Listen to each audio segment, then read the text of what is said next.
Rory McIlroy has gone through the 5 stages of grief and officially reached the acceptance level, having been through it faster than many other athletes due to the LIV Golf drama. But why did Rory suddenly change his mind? What are the possible impacts of Rory flipping back? And truly, how could this impact the sport of golf moving forward? This is the Golf Caddy, where we take you inside the ropes into the world of golf from a former caddy himself. What is your opinion on Rory backtracking his thoughts on LIV? Are you in favor or against this? And is it okay to be critical of him flip-flopping? Let us know with the comments below. Since LIV Golf became a disruptor in the world of golf, Rory has been appointed as the PGA spokesperson. However, it has become evident that you cannot hold back the tide, which is LIV money, and the overall sentiment when your leader, Jay Monahan, is clearly inept and leaving you in the dark. The Northern Irishman has finally accepted reality after attempting to resist LIV, claiming that he feels all LIV players should be able to come back to the PGA Tour with no penalty. McIlroy has adjusted his position regarding players switching from the PGA Tour to LIV Golf ahead of the upcoming season of the Saudi-supported league. Critics have poked fun at McIlroy for shifting his stance on the consequences for LIV Golf defectors who might want to rejoin the PGA Tour. As one of the most vocal critics, McIlroy previously stated that those departing for LIV Golf caused significant damage to the PGA Tour. He expressed the view that no potential merger should automatically welcome back defectors from LIV Golf without scrutiny. However, Jon Rahm's staggering £450 million transfer to LIV impacted McIlroy's position towards the end of last year. He has taken it a step further by asserting that no player should be penalized if they decide to return to the PGA Tour from LIV, especially after Tyrrell Hatton joined Jon Rahm's squad. According to McIlroy, life is all about choices. If people still have eligibility on this and they want to come back and play, or you want to try and do something, let them come back, he said. I think it's hard to punish people. I don't think there should be a punishment.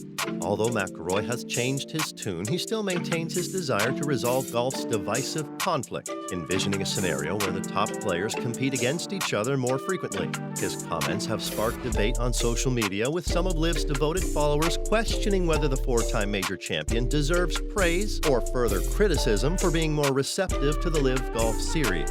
Meanwhile, we would all agree that it was inevitable. The only shocking part was how quickly he flipped the script. At this point, no one knows precisely what the final result of this turmoil will be, or what the future structure of professional golf will look like. Rory wanted to preserve the status quo for various reasons. Fine, many agreed with him. But the vicious attacks and name-calling were clearly over the top, hypocritical, ingenious, and a ploy with financial interests behind it, not the for the love of the game and country fake facade that was postured. Saudi money isn't everything, directly or indirectly, but suddenly it becomes evil. People who don't see this for the false feint it is are precisely the dupes that they were targeting while they negotiated for a big pot of Saudi dollars for themselves. Now the curtain has been pulled back and the true motives revealed. Rory sees the writing on the wall, disassociates himself from the tour policy board, and tries to mend bridges. Who didn't see that coming? To even think that a few months back, McIlroy was the one vehemently kicking against the upstart tour? Rory has never supported LIV Golf from the start.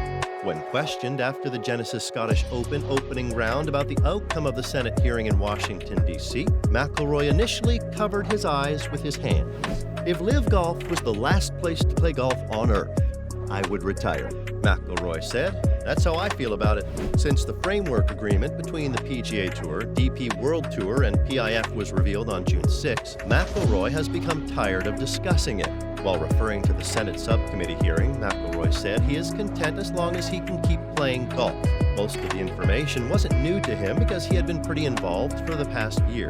One of the revelations in the 257-page document released during the Senate hearing included a list of proposals from both sides. Among the proposals from the PIF was one suggesting that McIlroy and Tiger Woods could have their own LIV Golf teams, acting as team captains, receiving an equity stake, and being required to participate in 10 LIV events annually. The proposal didn't receive approval from the tour. It wasn't included in the framework agreement, which lacked extensive details except that PGA Tour Inc. and its 501(c)(6) nonprofit status would continue within a new for-profit venture, PGA Tour Enterprises, encompassing the DP World Tour and LIV Golf.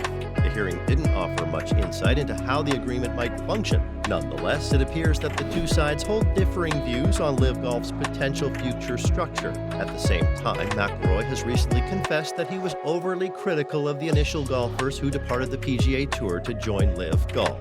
Four-time major champion McIlroy joined Tiger Woods in condemning players who relinquished their PGA Tour status to compete for guaranteed prize money on the new series as a slew of legal disputes unfolded between the two rivaling tours. Those disputes ended abruptly with a surprising reconciliation announcement between the PGA Tour and LIV Golf last June. With an agreement not reached by the initial deadline of December 31, the two sides are still working on finalizing the proposed framework for merging forces. In a Sunday memo, PGA Tour Commissioner Jay Monahan informed players that negotiations are still ongoing. World number 2 McIlroy, who stepped down from his role on the PGA Tour Policy Board in November, stated that he has no problem with Jon Rahm leaving the PGA Tour, arguably LIV Golf's most significant success to date. This came after the December announcement that the Spanish world number 3 was poised to sign a 3-year deal, as reported by ESPN. McIlroy argued that the merger legitimized what LIV was trying to do, making it simpler for players like Rahm to transition. Jon Rahm's not got any of the heat the first guys got for going. It's a smart business move. It's opportunistic. I think he sees that things will come back together. If that is what he wants to do and he thinks that's the right decision for him and his family, then who am I to say any different at this point? Nevertheless, McIlroy had a less favorable opinion of those who left their previous tours and spoke negatively about them upon joining LIV Golf. McIlroy asserted that it was wrong for them to talk down on the tour that built them. In the past, McIlroy has praised LIV Golf for helping to shake things up in the PGA Tour. McIlroy admitted that the rise of LIV, or the emergence of a competitor to the PGA Tour, has positively impacted all elite golfers.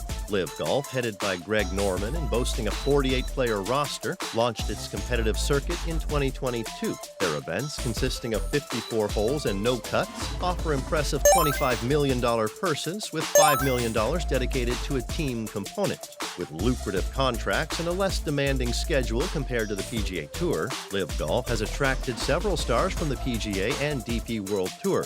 Among them are current Players' Championship and Open Championship winner Cam Smith and significant champions Dustin Johnson, Brooks Koepka, Patrick Reed, Phil Mickelson, and many more. In response, the PGA Tour announced a series of 12 events outside of the 4 majors and the Players' Championship, with their prize purses increased to $20 million each. This aligns with the individual component of LIV's tournaments, which featured 8 events in its first season and 14 in 2022. McIlroy's main problem with the tour was its effect on the game. McIlroy wasn't happy that the Saudi-backed league was taking away some of the best talents. McIlroy, the 2019 Players' Champion, remarked, "I think when you've been the biggest golf league in the biggest market in the world for the last 60 years, there's not a lot of incentive to innovate. This emergence of LIV has sparked a wave of innovation within the PGA Tour. The previously antiquated system is transforming to align with the demands of the 21st century media landscape. The PGA Tour isn't just vying for LIV Golf or other sports, it's contending with platforms like Instagram and TikTok, competing for viewers' attention. McIlroy isn't the first to say it. In November, world number 1 Jon Rahm mentioned that we, PGA Tour pros, should be thankful LIV Golf happened, Rahm said. With all the drama that is gradually unfolding in the world of golf, it is safe to say that LIV Golf has come to stay. How would McIlroy's fans be feeling right now? Share your thoughts in the comment section below. Thanks for watching, and see you in the next video.